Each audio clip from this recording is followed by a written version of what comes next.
Gloria Strode and welcome to Straightforward. Today we are visiting with our amazing pediatric doctor, Dr. Jackson Montrym. Welcome. Thank you for having me again. I'm so happy to see you. We have to do our little annual visit and you have to update us, the parents and the grandparents, on all of the things that we need to know to make sure that we keep our children, our babies. I have Absolutely. a new grandbaby. Oh yeah. Thank you. Yeah. And we want to make sure that we're providing the proper care.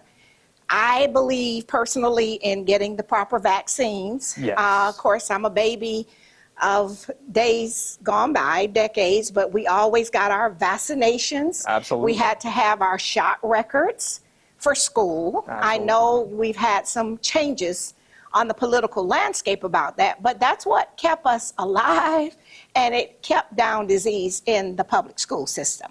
So I am a person from that era, and you can see my little vaccination scar on my arm and everything, and we were happy to get them. Absolutely. Right. Absolutely. And so I know we've had some changes, but we're at a season this time of the year where we're getting colds and flu and respiratory diseases and things like that. So I wanted you to come visit with us and just give us the latest and the greatest and the best tips. Yes, absolutely. Yeah, so we're definitely seeing, as we get into the fall months and back to school, lots of respiratory illnesses increasing.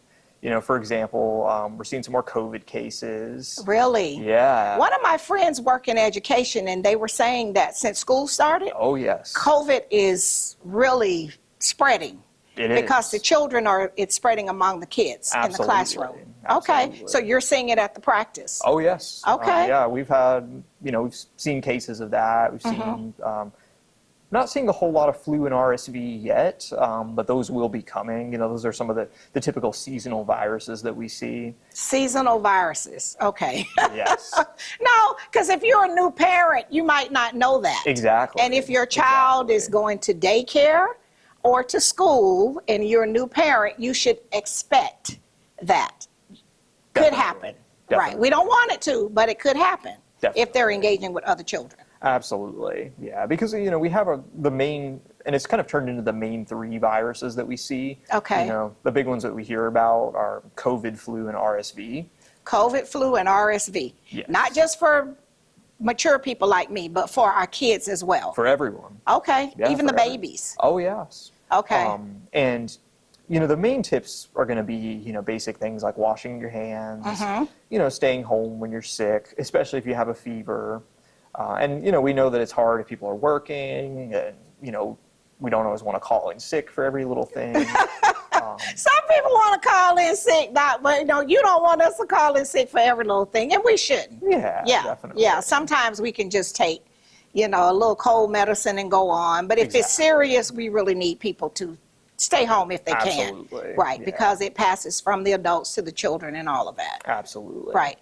And one of the things we do in our office too, some of our staff, myself included, we wear masks as well. Okay. Especially, and that's a good thing to do, if you're sick, maybe feeling good enough to go out, but still got a bad cough or cold, you can definitely put on a mask, and just mostly to help protect other people. Okay, and that's not a political statement. Correct. That is a health preventative measure. Absolutely. Okay, Absolutely. and I think sometimes with the media, people get wrapped around and stomp on that's not the main thing. Correct. It's about health, safety, and wellness. Absolutely. And as well as, as a pediatrician, we see everybody from newborn babies. So they have a lot more vulnerable immune systems than we do.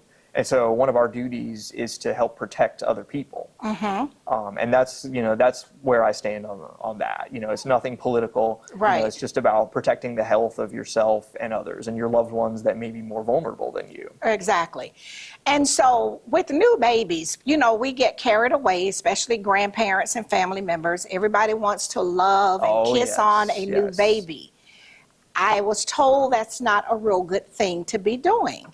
So I'm going to let you, the expert, tell me why we all adults shouldn't be doing that with the babies. Yes, because, one of the big things we worry about is, for example, RSV, one of the viruses that we hear about. And that's a respiratory. Exactly. Okay. Yeah, and it's gotten a lot of attention recently. I mean, it's been around for thousands of years, I'm Okay, sure. so it's not glad you said that. It's been around forever. It has. This is not something that media or politics manufactured. Correct. It was always there. Correct. We're it's probably getting more publicity because we live in a different age of technology. That's right. Okay. Yeah, and we have a lot more, ways to detect it than we used to. For example, basically the technology of those nose swabs that you do, when you go to the doctor, get your COVID test, the way we detect RSV is the same sort of thing. Okay. Yeah, and RSV, it tends to hit the babies and the elderly harder. Because one reason... So that would be me. Well, no. I am the elderly. I'm a senior citizen, and I'm not offended by that. No, It's a good thing, so I need to watch that. Exactly. I need to be mindful of that. Exactly. Yeah. Okay.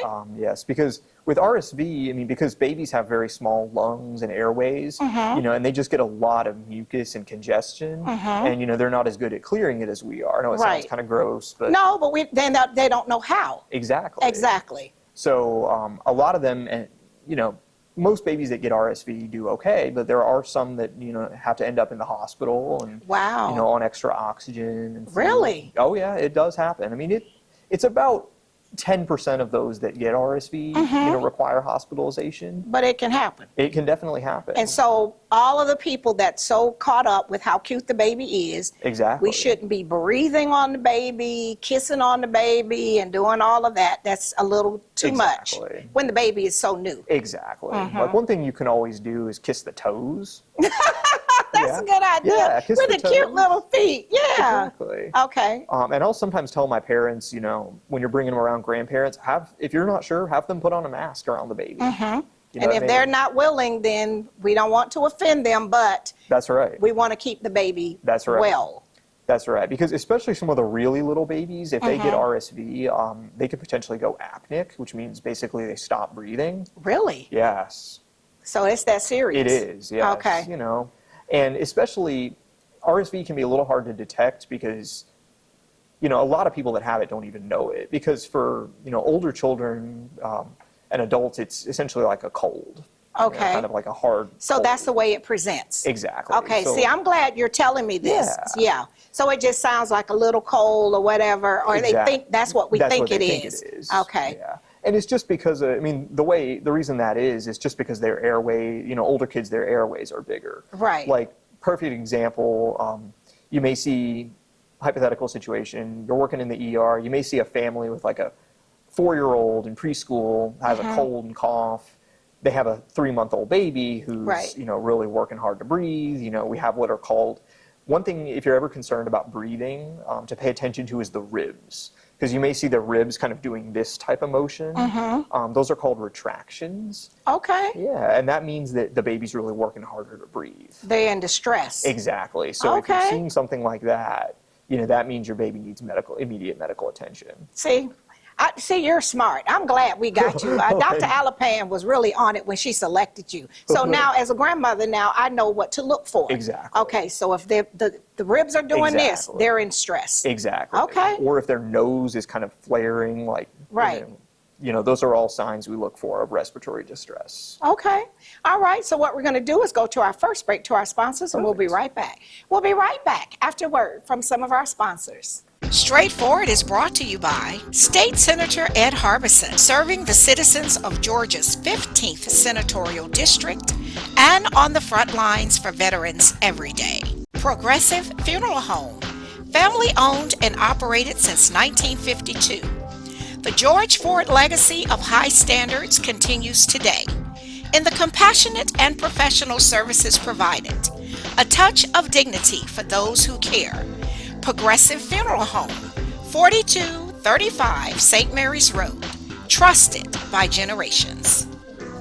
Whole Patient Healthcare. Dr. Jada Rhymes Bacote is board certified in family medicine. She believes the best patient care includes practical, individualized lifestyle changes. Located at 1338 13th Avenue, Columbus, 706-641-2080, or visit wholepatienthealthcare.com. The Framing Factory and Art Gallery for professional framing and decorative art, located in Lake Bottom, 1325 17th Street, or call 706-324-3822. Just a visit. All right. Well, welcome back to Straightforward. I'm enjoying this great visit with our amazing young pediatrician, Dr. Jackson Montrym. And I was just telling him when we went to the break that New York cannot steal him back. We're going to put a sign at the city limits that says that he must remain here with all of his brilliance and energy and youth. We really do need great doctors. Well, thank you. And of course, here with Fort Benning, we have people that come through and they leave all the time. Absolutely. But thankfully, you're not a military person. No, ma'am. And so we'll get to keep you and at least get 20 years of work before New York try to steal you back.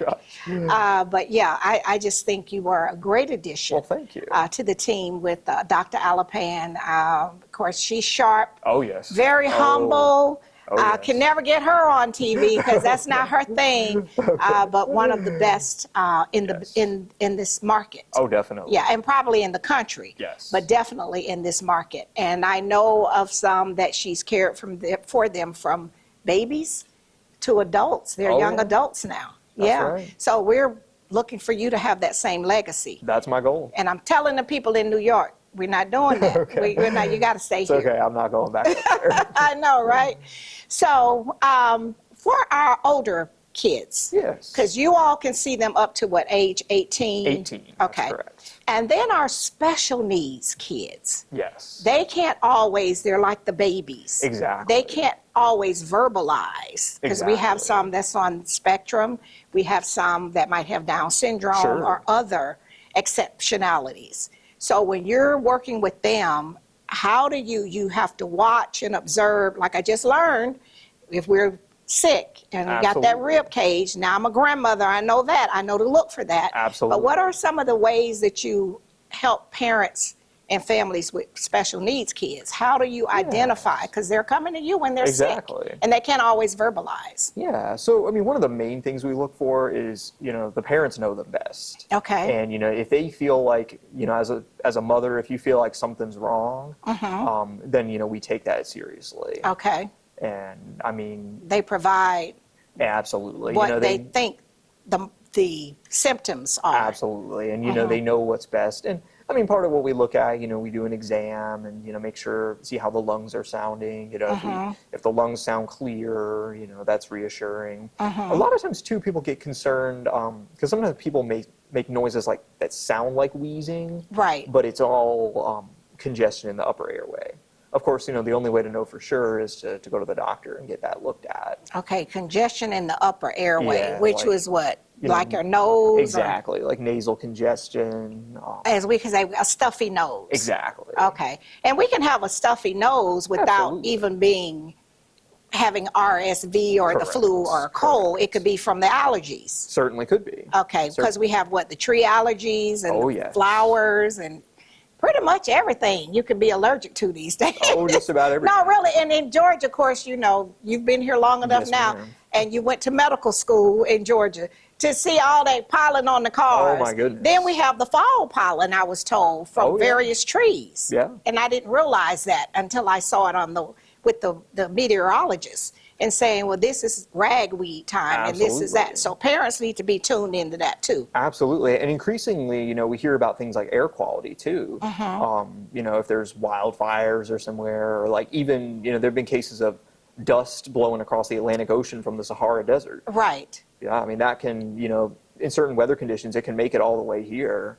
And it presents. It can affect air quality. Okay, so it'll present like it's something else going on, but it could just be environmental is what we're saying. It certainly could be. Okay. Yeah. And so we got to pay attention to all of that. Definitely. Okay, but when they come to see you, you're swabbing for different things. Yeah, it kind of depends on the symptoms. Okay. you know, if we know that they have a history of allergies and kind of, you know, depending on how they present, how. Because we're just not giving medicine for no reason. Correct. Yeah. Because, you know, sometimes that's people want. They just want a quick fix. Yeah. But that's not the standard over there with you and Dr. Allopan. You all are seeking to find out what the source of the problem is. Right. Yeah. And I mean, because there are lots of viruses out there, and a lot of times it doesn't really change management. So that's why we don't always do testing for it. It doesn't change management? Correct. Okay, so, what does that mean? Yeah, so, and that's a concept we talk about a lot in medicine. Right. Where, you know, if something's not going to change your management, because basically, you know, any sort of virus, whether it's RSV, or, you know, there are lots of other viruses like rhinovirus, which is a common cold virus. You may hear about para-influenza, which is not the same thing as the flu. Oh, really? Yeah, so that's another virus. You know, they're para-influenza. Para-influenza virus. Okay, so what does that present as? So that can actually present as something called croup. Oh, that's the old-fashioned croup. I know about the croup. Yeah, that's where they get in my age group. Okay, that's what that is. Yes. That's the official name. The croup. Well, croup is the diagnosis. Right, but I'm just saying, because in the neighborhood, that's what we would call it. I didn't know it had some big fancy name. Yes. Okay. Yes. And so what does that sound and look like for new parents? Yeah, so for croup, it's when you get like a real barky cough, kind of like a seal. Okay. And then they may also get something called stridor, where it's like a I know forgive my demonstration. No, but no, that's a good example. Yeah. Yeah. Especially if they're doing that at rest, that's concerning. At rest, that means when they're sleeping or just relaxing. You know, relaxing. Okay. Because sometimes, you know, if they're running around playing, you may see something like that. But if they're just sitting here like we are, and they just start doing that, then that's a signal. Exactly. Okay. You know, that's something that you need to go to the emergency room for. Okay, go to the emergency room. We're not trying to go to the drugstore and self-medicate. Correct. Because we could be getting into trouble. Exactly. And we don't want to go that far down the road. Correct. Okay, so now I know the new term for the croup, and then we have other viruses that's been around absolutely since forever. Yes. And you didn't create this. No. And that's just not true. These are not things that were just created in a lab somewhere. That's not true. Okay. I mean, there have been things that have been since the dawn of humanity. That's a good way to put it, since the dawn of humanity. Oh, yes. Right. And so we just want parents, when we're looking, and grandparents, because we do have grandparents raising grandchildren, or we have grandparents babysitting as parents work because daycare is so expensive. Absolutely. So this is useful information for them. Absolutely. And then if we have multiple children that are in daycare and in the public schools, these are all things we should be paying attention to as we move through the fall of the year. Absolutely. Exactly. Okay, so what we're going to do now is go to our break to our sponsors, and we'll be right back. Sounds good. We'll be right back after word from some of our sponsors. Columbus Pediatrics GA, working together to build lifelong relationships between our staff and patients by consistently providing compassion, excellence, and value with 2 locations. The Old Town office at 3580 Massey Lane, Suite F, 706-596-8667. The Midtown office, 1900 11th Avenue, Suite A, 706-323-3400, ColumbusPediatricsGA.com. Barbara's Cleaning Service, a 5-star commercial service with satisfied customers in Georgia and South Carolina, built on the principle that every detail matters. Barbara's Cleaning Service, a new season building a family legacy. The Miley Agency, Gerald Miley and his team can assist you in every aspect of your insurance needs. Call today for your free quote at 706-996-2045 or visit themiley.agency.com. New Horizons Behavioral Health, building better lives in the Chattahoochee Valley, providing services to persons with mental illness, developmental disabilities, and addictive diseases. Located in the Health and Human Services Building, 2100 Comer Avenue, Columbus, or call 706-596-5500. And welcome back to Straightforward. I'm enjoying this very important conversation, parents and grandparents. We're talking to our amazing pediatrician, Dr. Jackson Montrym, and he is giving us the best tips that we could possibly have to managing through this upcoming fall season going into the winter. And I just wanted to have you share with our viewers the importance of the vaccines. That is my personal, I grew up with the vaccines. My husband was a former military officer. Yes. They had to have vaccines based on how they're moving on duty. Absolutely. And if you're going out of the country or you're going here and there, that was a requirement. Absolutely. And so I want to be clear that this is not a political conversation. Correct. This is a health care and wellness conversation. Correct. And there are vaccines that historically we took. Yes. And my grandchildren took them, and they're at different ages at different times. I want you to share that. Because some of our viewers, they might still believe in getting vaccines, Absolutely. and I want you to educate them on what those are. Yes. So, we know that there's been a lot of talk about vaccines recently. And, it does seem like there's a lot more vaccines than there used to be. Right. But, of course, they go through extremely rigorous testing. Yes. And I think a lot of the hesitation may come from, the COVID vaccine was, that was a big issue. Right. Because it was a fairly new thing. Right. But, certainly that did have proper testing and everything. And, a lot of the technology that they made that has been around for a long time. Okay, so the technology was not new. Correct. Okay, Correct. so the technology was already there. Exactly. And then we just found ourselves in a pandemic, and we had to address that. That's exactly right, what because that for was. myself, we had the measles. We had the polio shot, all of that as a child. Absolutely. And I'm almost 70 years old. Absolutely. And I'm still here in my right mind, looking good, my best. I'm trying. No, really. And so we have vaccines that you all are still administering to our children, even our teens. Absolutely. Okay, so share with those what those are. So for our our teenagers, because we focus on a lot of vaccines when they're really little. You look at the vaccine schedule. It may seem like they get a lot of vaccines, but really once they turn 18 months, they just get vaccines at age 4. Okay. Typically that's the measles, mumps, rubella, and chickenpox. Right. And especially with I had that one. Oh yes, especially with all the measles cases. Definitely.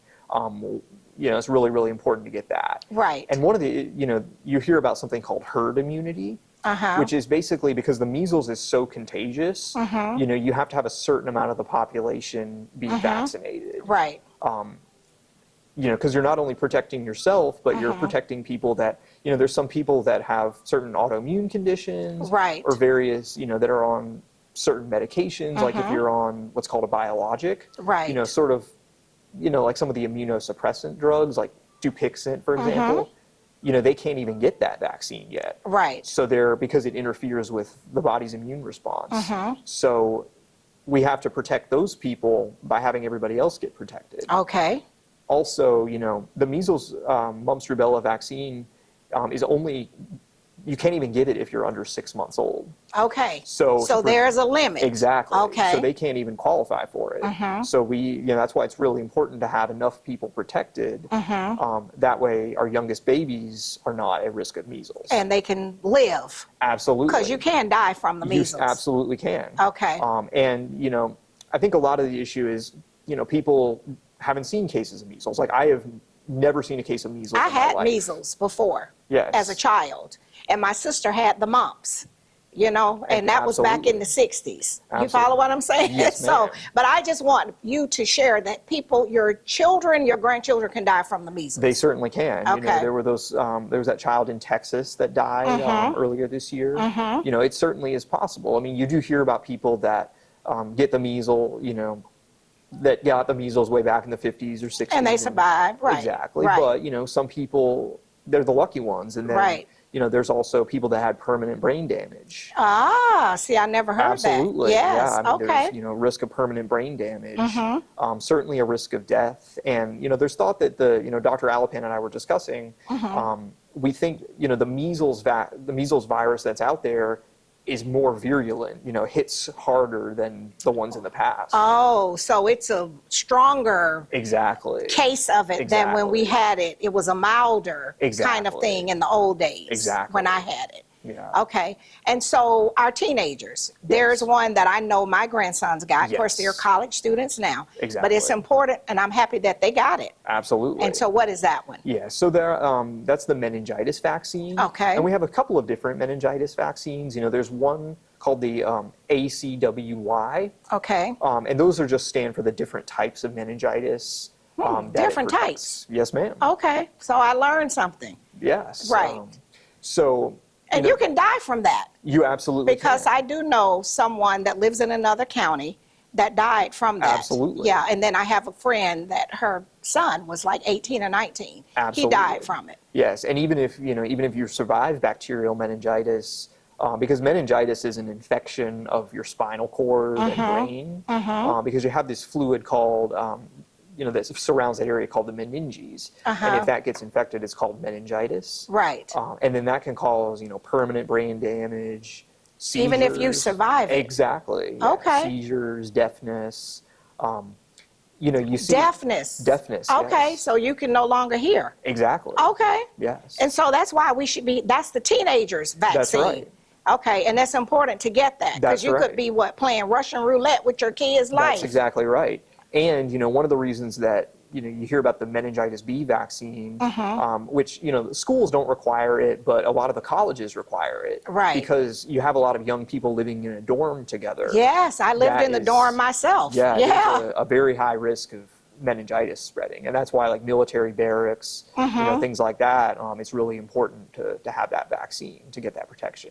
You may hear about these cases on the internet of, people that have survived that have lost all their limbs. Really? Yeah. Amputees. Amputees, Really? from bacterial meningitis. Okay. Yeah, because of the overwhelming sickness, the sepsis that they get. Okay. And that's why it's important that people do their own research. Absolutely. Don't go by all of this political talking points and all of that, because you could be putting yourself, your family, your children, your grandchildren, your family legacy at risk because somebody decided to create some content to make some money. Absolutely. And so we have the experts here. Yes. And so I have to make that sign to put at the county line to say that you cannot leave town. Yes. Yes. And then I'm going to make a post on social media to tell the people in New York, don't even try to steal you. Okay. Because we have you locked in here in Yes. Columbus. We need your youth, your brilliance, and your hard working, your dedication. Well, thank and you can see the passion Thank you. in your eyes. Yeah. And I'm so happy that Dr. Alapan brought you on board with the team. And at least we got to get 20 years. Oh, yes. Before we can let you Yes. move on. Well, my hopefully 30 or more. Okay, then I'm gonna hold you to it. Okay. Okay. All right. Thank you so much. We appreciate You're it. very welcome. Thank you so much for having me. Oh, always my pleasure. We'll do it again. Absolutely. This has been straightforward. If you don't stand for something, you will fall for anything. Until next time, be blessed. What up, world? What's up, Columbus? Be sure to tune in every Sunday, Straightforward with Gloria Strode, right here on NBC 38.